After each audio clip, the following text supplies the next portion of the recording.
Hello guys, welcome back to Peak Time Learners. இந்த வீடியோவில் different types of projects பற்றி தான் சொல்ல போகிறேன். ப்ராஜெக்ட் வந்து 3 டைப்ஸாக கிளாஸிஃபை பண்ணியிருக்காங்க. Organic, semi detached and embedded. அப்போது இந்த 3 டைப்புக்குள்ள டிஃப்ரென்ஸ் என்னென்னு பார்க்கலாம். ஃபர்ஸ்ட் ஒன் வந்து ஆர்கானிக் ப்ராஜெக்ட் டைப்னா அந்த ப்ராஜெக்டோட சைஸ் வந்து 2 KLOCலேருந்து 50 KLOC வரைக்கும் இருக்கும். KLOCனா kilo lines of code.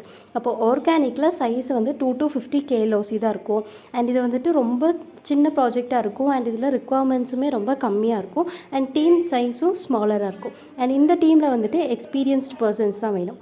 Second type தான் செமி டிட்டாச்சில் வந்து டிஃப்ரெண்ட் ரிக்குவயர்மெண்ட்ஸ் இருக்கும். அண்ட் இந்த மாதிரி ப்ராஜெக்ட் வந்து காம்ப்ளெக்ஸ்னு சொல்ல முடியாது, சிம்பிள்னு சொல்ல முடியாது, ஒரு ஆவரேஜாக தான் இருக்கும். ஸோ இதில் வந்துட்டு எக்ஸ்பீரியன்ஸ்டு பர்சன்ஸும் இருப்பாங்க, ஃப்ரெஷ் டீம் மெம்பர்ஸும் இருப்பாங்க. அண்ட் இந்த மாதிரி டைப் ப்ராஜெக்டோட சைஸ் பார்த்திங்கன்னா 50லேருந்து 300 கிலோ லைன்ஸ் ஆஃப் கோட் வரைக்கும் தான் இருக்கும்.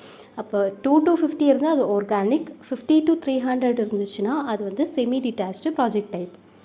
தென் உள்ள தேர்ட் டைப் ஆஃப் ப்ராஜெக்ட் தான் எம்பெடடில் வந்து project size more than 300 kilo lines of கோடாக இருக்கும். அண்ட் இது வந்துட்டு லார்ஜ் ப்ராஜெக்ட் தான். அண்ட் டீம் சைஸுமே ரொம்ப ஹையாக இருக்கும். அண்ட் இது வந்துட்டு ரொம்பவே காம்ப்ளெக்ஸான ப்ராஜெக்ட் தான். அப்போ தான் difference between organic, semi detached and embedded. இந்த வீடியோ ஹெல்ப்ஃபுல்லாக இருந்தால் லைக் பண்ணி ஃப்ரெண்ட்ஸுக்கு ஷேர் பண்ணுங்கள். அண்ட் இந்த மாதிரி கூடுதல் வீடியோஸ்க்கு பீக் டைம் லேர்னர்ஸை சப்ஸ்கிரைப் பண்ணிக்கோங்க. தேங்க்யூ.